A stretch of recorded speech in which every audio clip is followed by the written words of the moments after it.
post pandemia deberemos ponernos a pensar en la necesaria especialización científica de equipos periodísticos, porque tal como vienen las cosas, nos lo dicen todos los científicos, no es que esto va a pasar y va a quedar como una anécdota.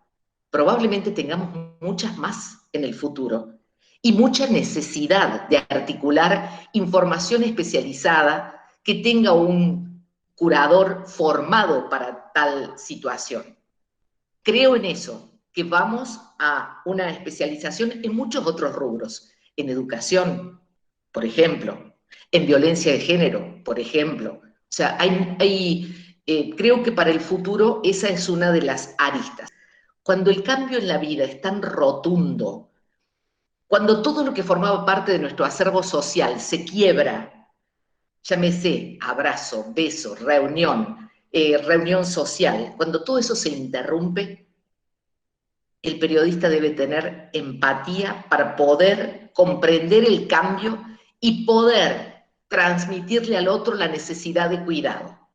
Ahí nos transformamos en una especie de gran madre y gran pater, si se quiere, aunque la responsabilidad ciudadana es de cada uno. Pero como son cosas sociales, muy metidas en nuestra historia, en nuestra comunidad, en nuestra forma de ser como pueblo, si uno no tiene empatía en aquello que pasa, es difícil que podamos abordar el día a día de nuestros programas. Se los digo por la experiencia cotidiana. El otro está negado, le dio de baja al coronavirus, está harto del barbijo, no quiere usarlo más, no quiere escuchar todas esas cosas. Y entonces ahí es donde emerge nuestra responsabilidad para ser empático y llamarlo al otro a la reflexión. Yo lo he vivido de esa manera y se los transmito así. Si algo podíamos hacer era decirle, vení, lo que nos están diciendo es serio. Y si de algo sirve, el hecho de tener una palabra respetable. Y en eso me parece que muchos lo entendieron de la misma manera. El trabajo en equipo más que nunca. Miren, en la radio muchas veces, mientras estamos dos en la trinchera, hay 4 que están buscando información. Información que es muy difícil. La gente no quiere hablar, o cuando quiere hablar está muy enojada y no está en condiciones a veces de poder enunciar un discurso. El que tiene algo para decir y algo para perder, lo piensa 5 veces antes de decirlo. Entonces no quiere nadie salir al aire. Si el trabajo no fuera en equipo, 2 sostenemos y 4 buscan datos. Esta es la diaria nuestra, cotidiana. El off con ministros, el off con el fabricante de un determinado producto médico, el off con las farmacias. Nadie quiere sacar los pies del plato, nadie habla. Y cuando no hay fuentes, es muy difícil que nosotros tengamos que ser los que llevamos la voz cantante, que eso es lo que se nos pide en muchos casos, cuando en realidad todos debiéramos sincerar lo que nos está pasando. El que fabrica que no tiene precios, el que quiere y no puede, el que no llega a tener la conectividad necesaria para que sus hijos tengan clases. Son como islas en el mar. Y a veces se nos pide que nos pongamos al frente de esa situación.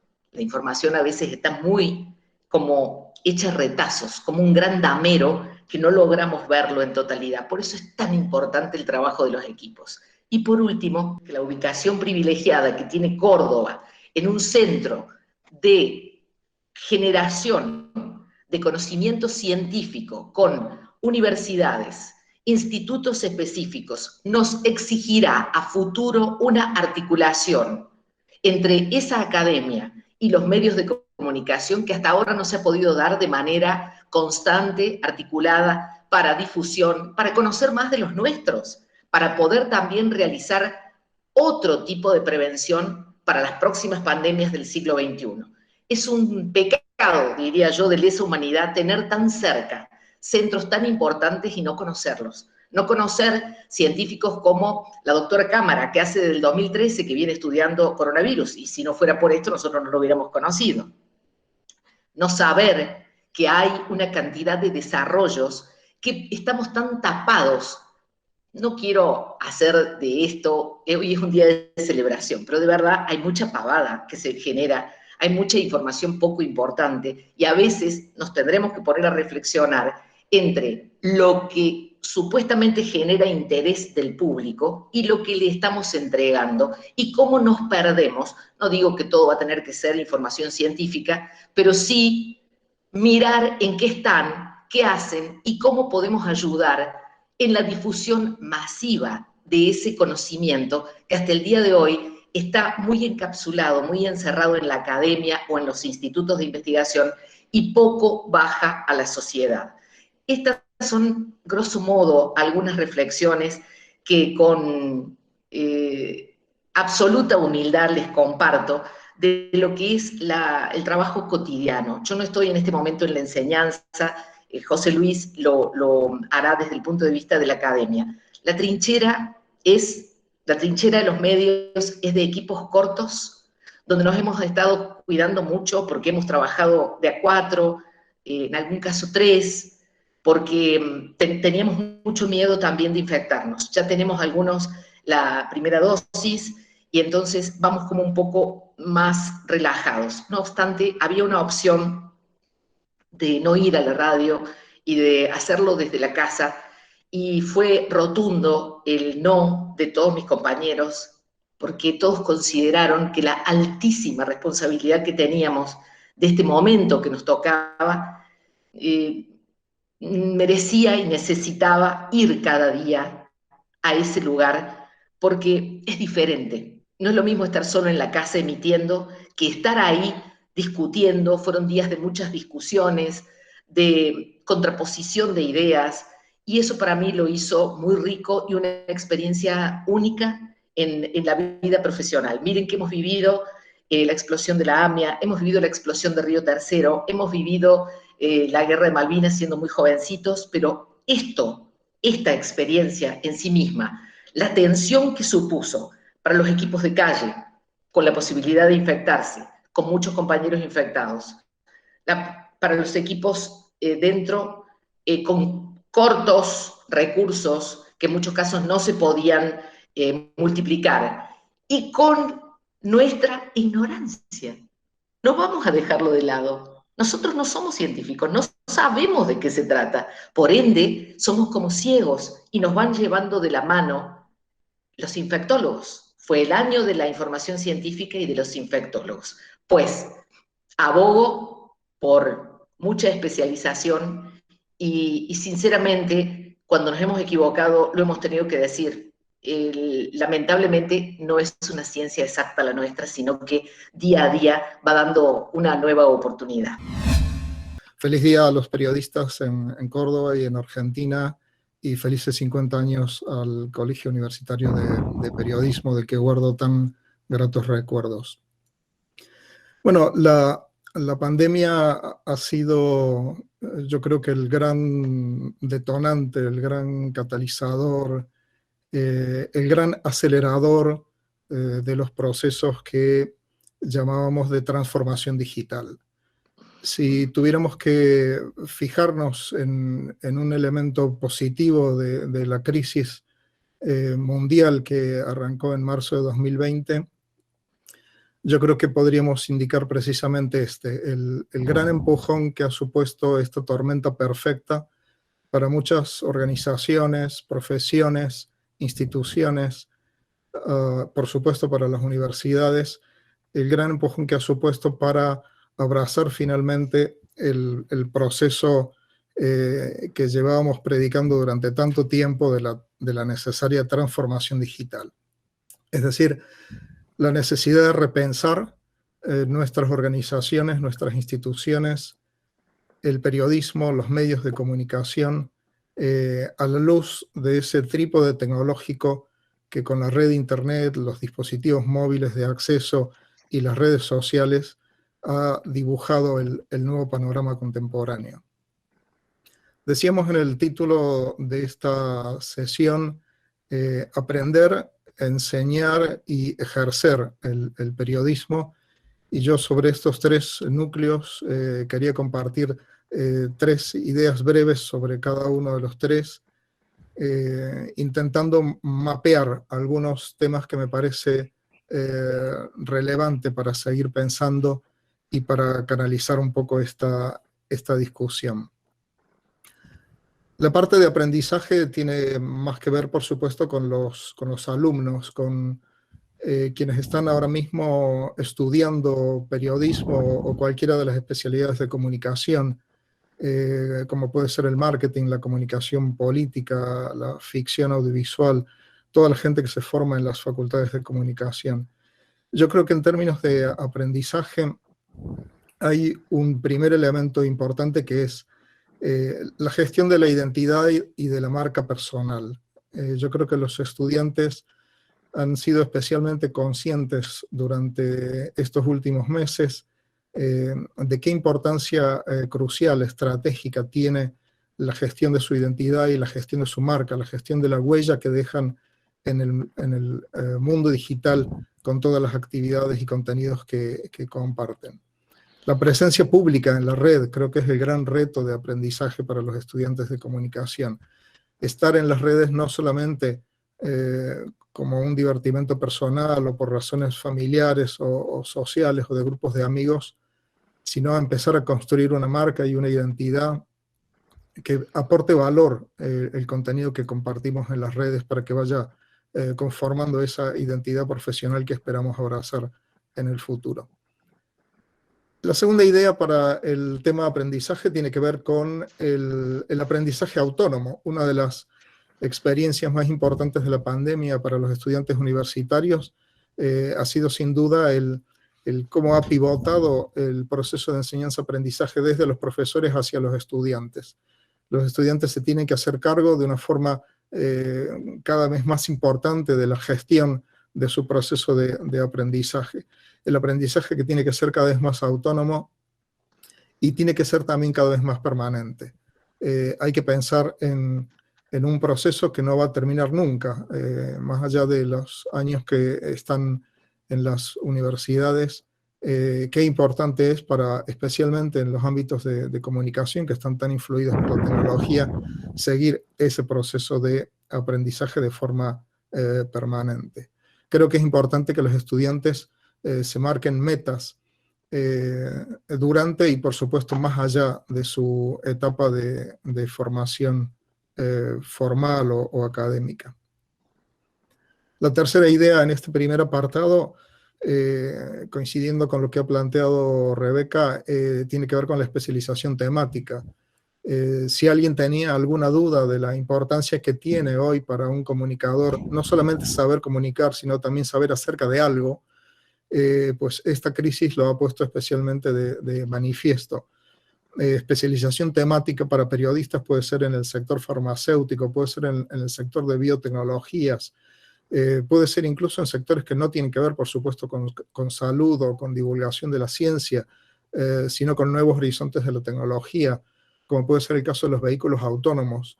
Los estudiantes de comunicación tienen que preguntarse por qué Google, Microsoft, Apple están haciendo una apuesta tan grande por los vehículos autónomos. Es el último reducto que queda para que sigamos consumiendo información y sigamos utilizando las redes y la tecnología. Bien, en cuanto al bloque de enseñanza, creo que hay tres cosas entre las 33 o 3.333 que podríamos indexar, tres cosas en las que tenemos que mejorar las universidades en relación a las enseñanzas que nos ha dejado la pandemia.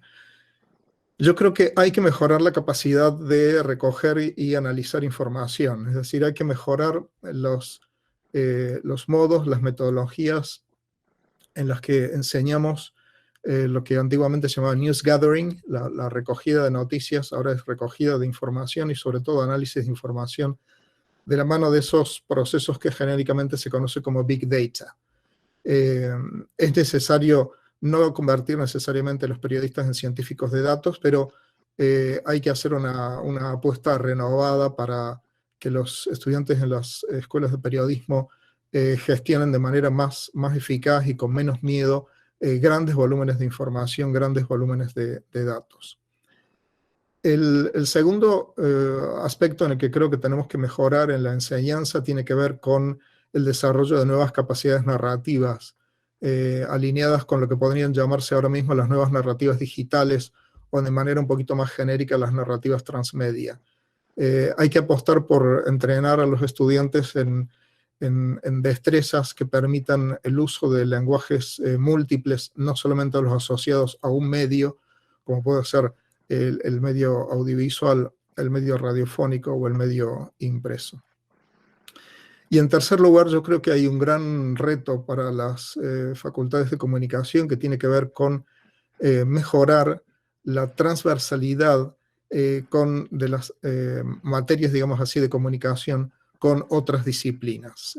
Parte de esa especialización temática que abogamos tiene que ver también esto, con mejorar los canales de comunicación, hacerlos más fluidos desde el ámbito de las ciencias de la información hacia ámbitos como puede ser el mundo de la salud, el mundo de la medicina, el mundo de la economía, de la política, etc.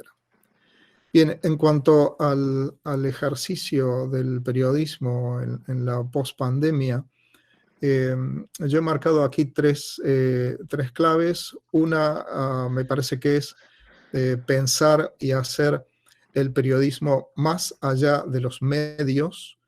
Yo creo que el gran reto para los profesionales del periodismo después de la pandemia es pensar que tenemos que ser capaces de dar respuestas de comunicación integrales que resuelvan problemas de comunicación a todo tipo de organizaciones y de instituciones y no solamente en medios de comunicación. El segundo reto es el periodismo más allá de las redacciones. Las redacciones, por supuesto, que han sido y siguen siendo la inteligencia colectiva que da lugar a lo mejor del periodismo como producto cultural. Y lo que hemos visto durante la pandemia, como en muchísimas otras organizaciones, ha sido la necesidad de trabajar de forma remota, con lo cual se rompe el vínculo espacial, que era uno de los elementos que definía las redacciones. Igualmente era uno de los elementos que definía a las universidades también, el compartir espacios físicos. Entonces esa virtualización de las redacciones nos tiene que llevar a trabajar más decididamente por mejorar nuestras capacidades para virtualizar nuestro trabajo, equiparnos tecnológicamente para hacerlo de forma remota y aprender a trabajar también con ese espíritu de colaboración que teníamos en las redacciones físicas cuando éstas se han virtualizado. Y finalmente, la tercera clave en cuanto al ejercicio de la profesión tiene que ver con lo que ha sido después de la pandemia el redescubrimiento de nuevos formatos de información y especialmente dos, como han sido los podcasts y las newsletters. Creo que aunque son formatos con los que se viene trabajando ya hace bastantes años, desde la pandemia han tenido una eclosión fantástica. Los podcasts como consumo de información y de contenidos culturales y de entretenimiento en una amplísima gama de disciplinas y las newsletters para esquivar todos esos escollos que las noticias falsas y otras patologías de la información nos han puesto por delante. Bueno, con este mapa apretado y muy condensado, creo que nos podemos lanzar a la conversación si les parece bien. Muchas gracias por escuchar.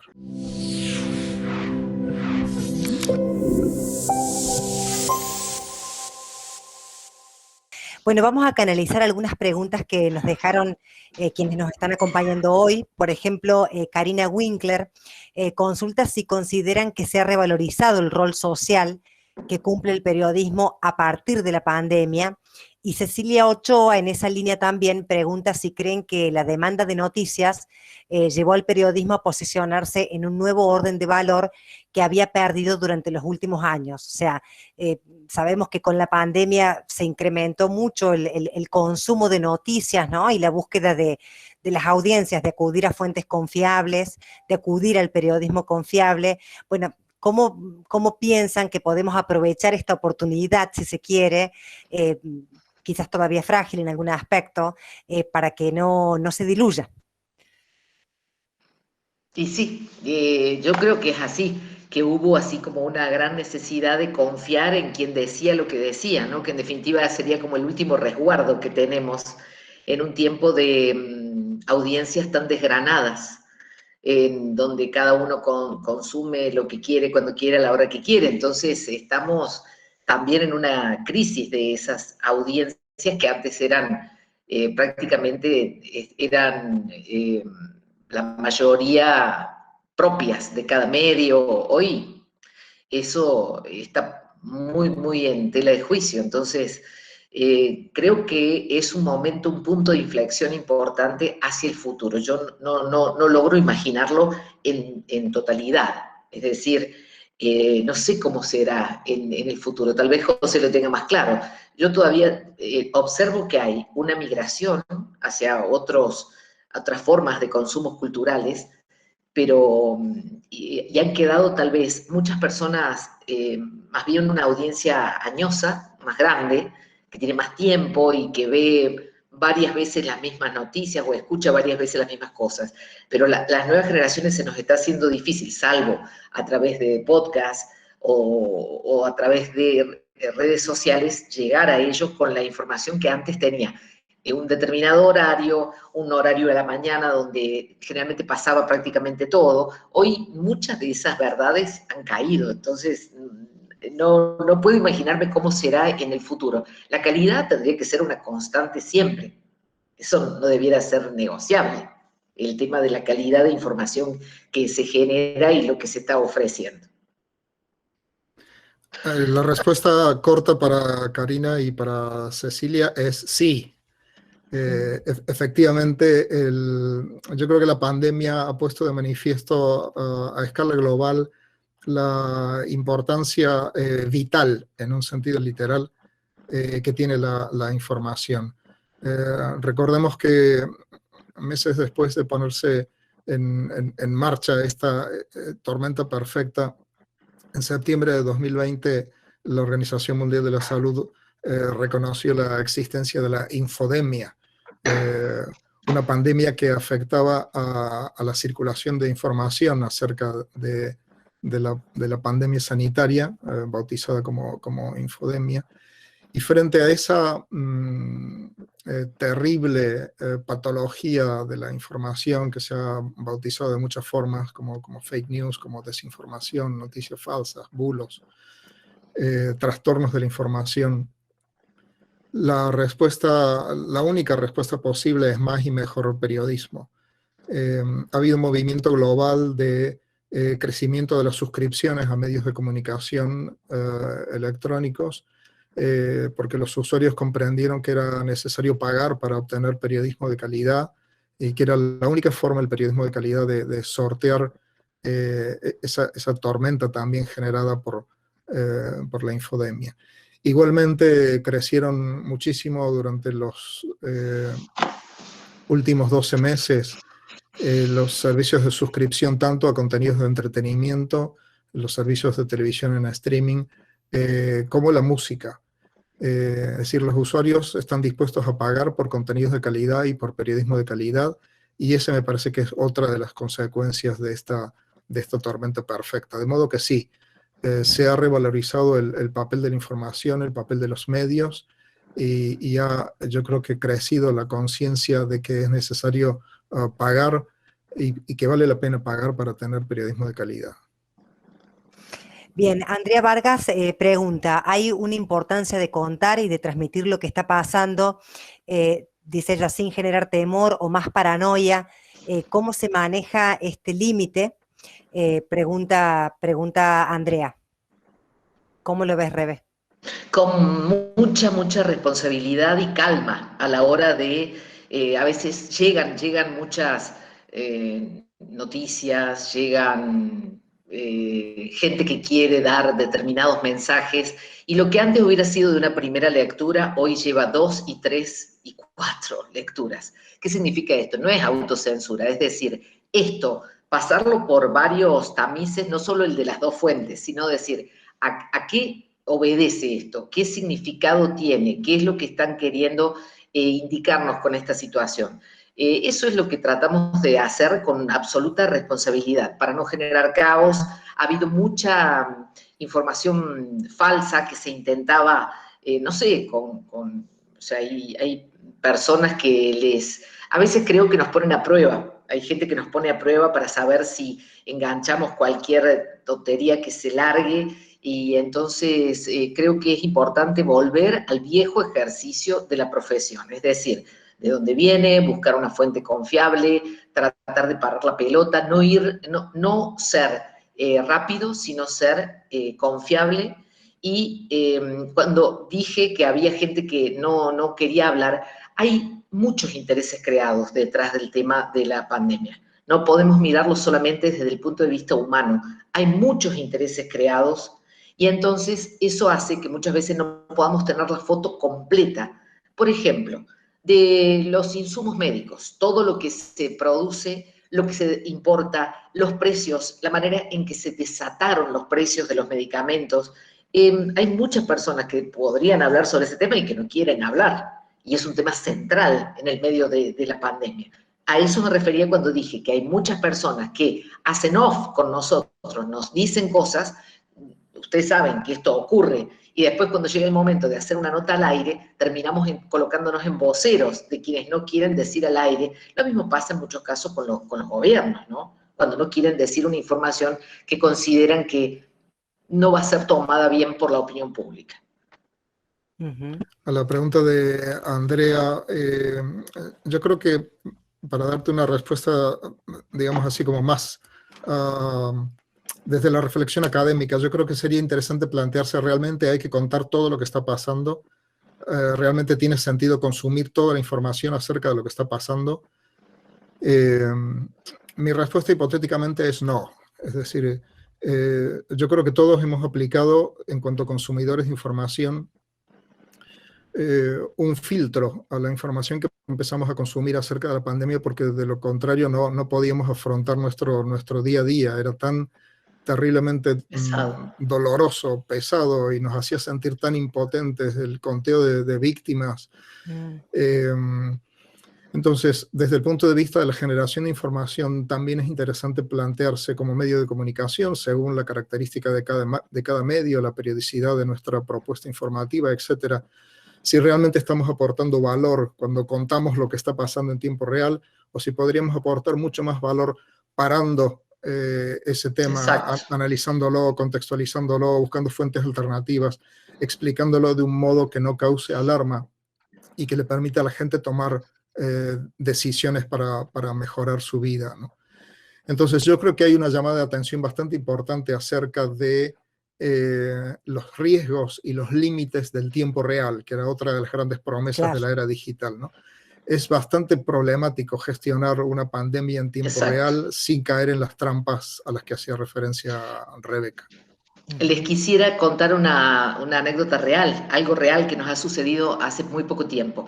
Cuando empezó la pandemia, pensábamos con algunos de mis compañeros cómo podía ser ingresar a la terapia intensiva del Rawson, si valía la pena, si no, y estuvimos como un año con ese tema, como un año discutiéndolo, pensando, sí, no, eso es morbo, tenemos que proteger a la gente que está allí, etcétera, etcétera.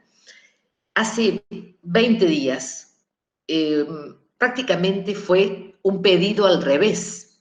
El pedido fue de la desesperación de los propios médicos, del propio equipo de salud, diciendo, necesitamos que lo muestren para que sepan lo que está pasando y no lo tomemos con poca seriedad.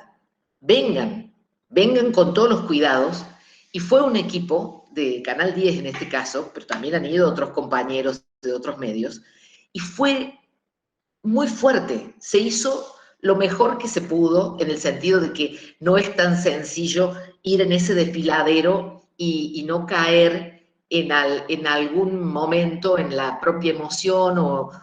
Se hizo, yo creo que con mucha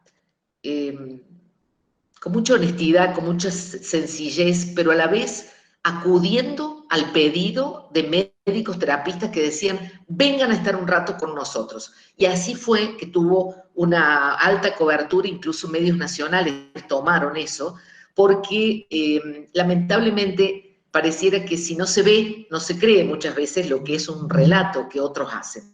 En ese sentido, yo creo como José que hay que ir despacio, con mucho cuidado. Les digo, un año nos tardamos en darnos cuenta si eso nos lo podíamos permitir o no, si debíamos hacerlo o no, si íbamos a aportar algo o en realidad iba a ser morbo, y llegamos a la conclusión de que fue positivo y también fue riesgoso porque nuestros compañeros llegaron hasta adentro de la terapia donde estaban los enfermos, con todo el atavío de los médicos, pero valió la pena correr ese riesgo porque me parece que se multiplicó la información en las distintas audiencias. Uh-huh.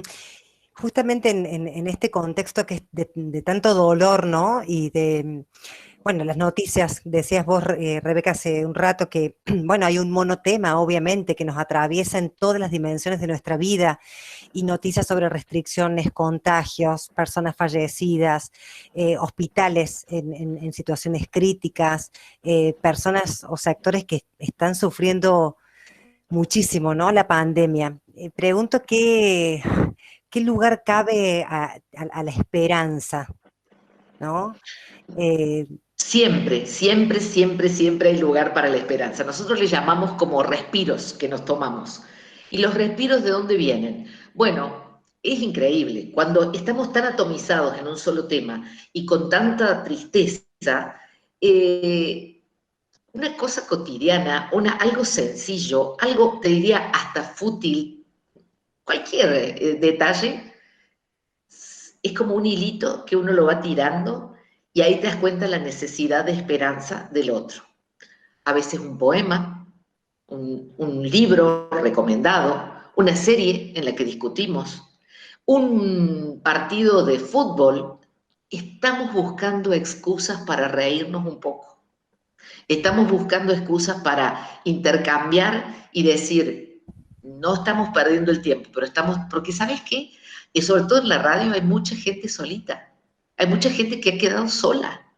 Y entonces, volver a entender que esta dimensión de lo nuestro es no solamente estar al pie del cañón para cada información, sino también para la compañía, que necesariamente son los programas, el tema de que la gente busque y encuentre en el mismo lugar eso que escucha hace muchos años. Bueno, es una rutina muy especial y muy gratificante cuando nosotros decimos, ya no sabemos de qué vestirnos hoy para salir a escena, porque esto pasa todos los días. ¿Qué contar diferente? ¿Sabés qué es lo que siempre nos termina volviendo a valorar la profesión? Una persona que dice, yo estoy sola y las únicas voces con las que converso todas las mañanas son las de ustedes.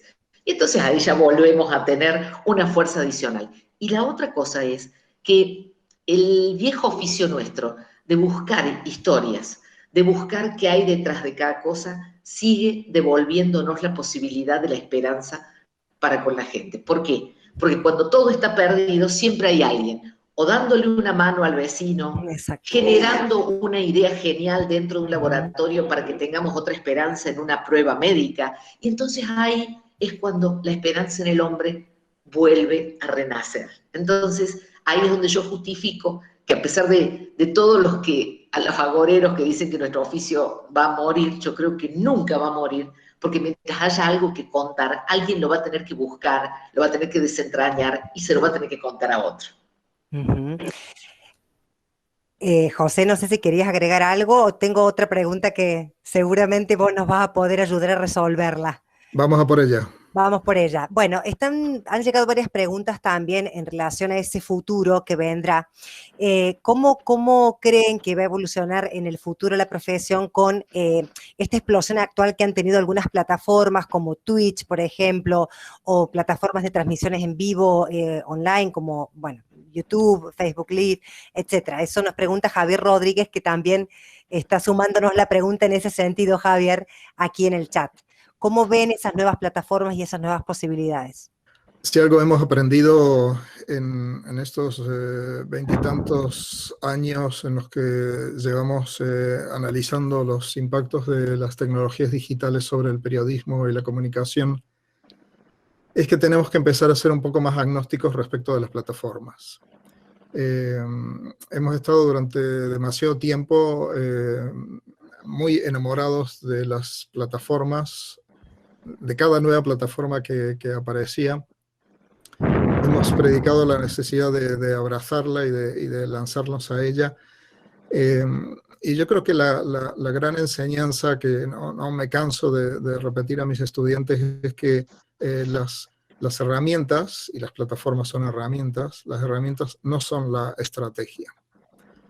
Entonces el futuro tiene menos que ver con las plataformas y más que ver con nuestra capacidad como comunicadores, con nuestra capacidad narrativa de conectar esas buenas historias de las que hablaba Rebeca con las audiencias que van a consumirla o necesitarla, enfocando un puente de 360 grados para llegar a ellos. Es decir, no cuento historias para una plataforma, sino que busco y cuento historias para una audiencia, para unos usuarios, para un público, para unos consumidores, que van a tener que consumir esas historias a través de los dispositivos y de los canales que en un momento determinado tengan a mano.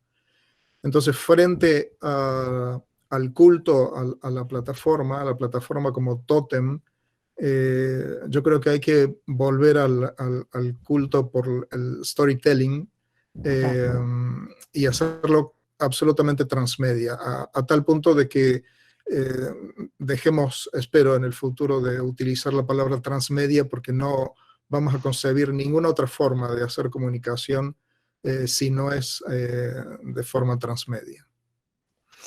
Bueno, ligado un poco a este tema, y ya vamos con las últimas preguntas, Corina Prino pregunta, ¿todavía somos periodistas multitasking o nos enfrentamos a la necesidad de especializarnos?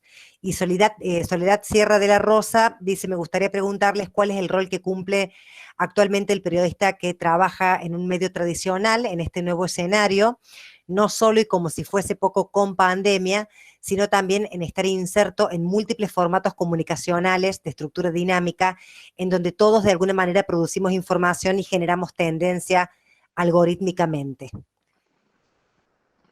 Bueno, lo que José Luis comentó, como los cambios en el tema de enseñar y aprender, me parece que es muy central. Es decir, aprender nuevos formatos, estar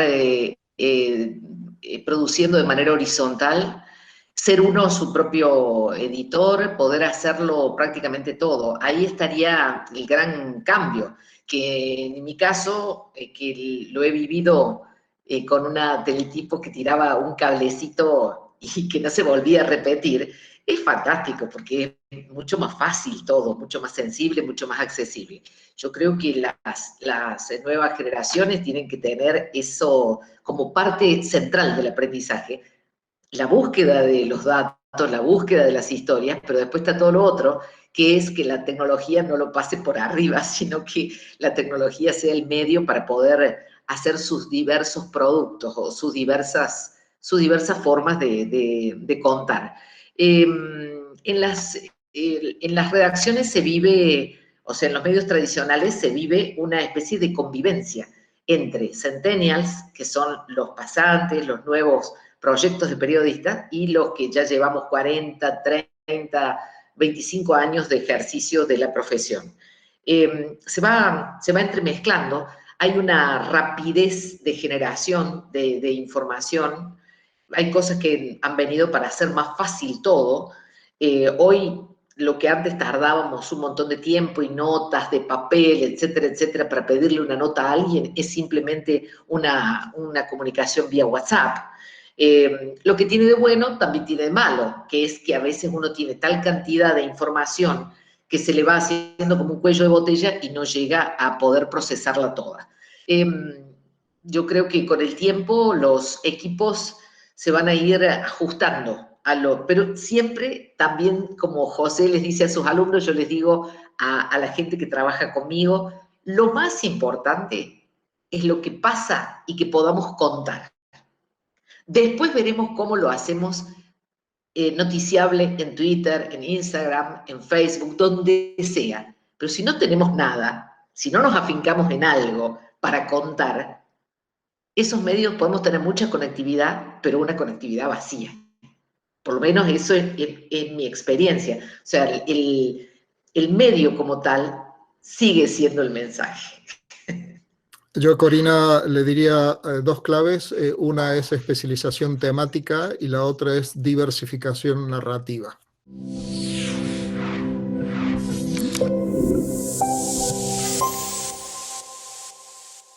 Si quieren subrayar alguna idea, hay muchos estudiantes y docentes, ¿no?, de periodismo que se han sumado y que quieren llevarse ese consejo, esa idea final con la que podamos cerrar este maravilloso encuentro en una fecha tan especial y significativa para nosotros y en un tiempo, ¿no?, tan complejo para todos y para el periodismo también. A los docentes especialmente vuelvo sobre las palabras de Miguel porque son muy sabias. Han pasado 50 años y tienen absoluta vigencia. Sentido y objetivo no morirán jamás. Y la otra cosa, esa triada de Miguel que es tan importante. Saber pensar no es poca cosa. Hacer pensar no es poca cosa. Pero la más importante de las tres, lo dijo él también, dejar que otros piensen y que piensen lo que le dé la gana.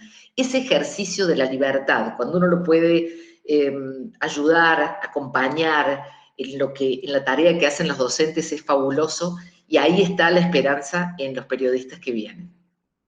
Muchos más, por muchos años más, brindo con ustedes. Muchas gracias, Rebeca, muchísimas gracias. José Luis. Bueno, yo les diría, lean mucho, de todo, incluyendo por supuesto ficción. Escriban siempre, pongan en marcha un blog o un cuaderno, una Moleskine o lo que cada uno se sienta cómodo. Escribir en un sentido amplio, para algunos escribir es hacer fotografía, para otros es hacer vídeo, para otros es hacer un podcast y para otros es literalmente escribir. Y comiencen ahora. No esperen a terminar la carrera, ni esperen a que llegue la inspiración, ni a que les regalen un nuevo portátil o Dios sabe qué cosa. Empiecen ahora, sin excusas. Gracias de nuevo, Florencia, Rebeca y a todos los que nos habéis acompañado esta noche. Y felicitaciones de nuevo al Colegio Universitario de Periodismo por estos 50 años. Bueno, ha sido un honor, la verdad, un honor para nosotros tener este conversatorio inaugural en estos 50 años, en este año 2021 que cumplimos estos 50 años de trayectoria, conversar con ustedes, dos egresados que queremos muchísimo, que admiramos y que nos han dejado tantas reflexiones en esta idea de hacer pensar y saber pensar juntos. Les mando un abrazo para ustedes, muchísimas gracias y gracias a quienes nos han acompañado, que nos van dejando esos mensajes también preciosos de que han disfrutado este encuentro. Así que, bueno, un cariño para todos y muchísimas gracias. Un abrazo, hasta la próxima. Adiós, hasta pronto. Muchísimas gracias.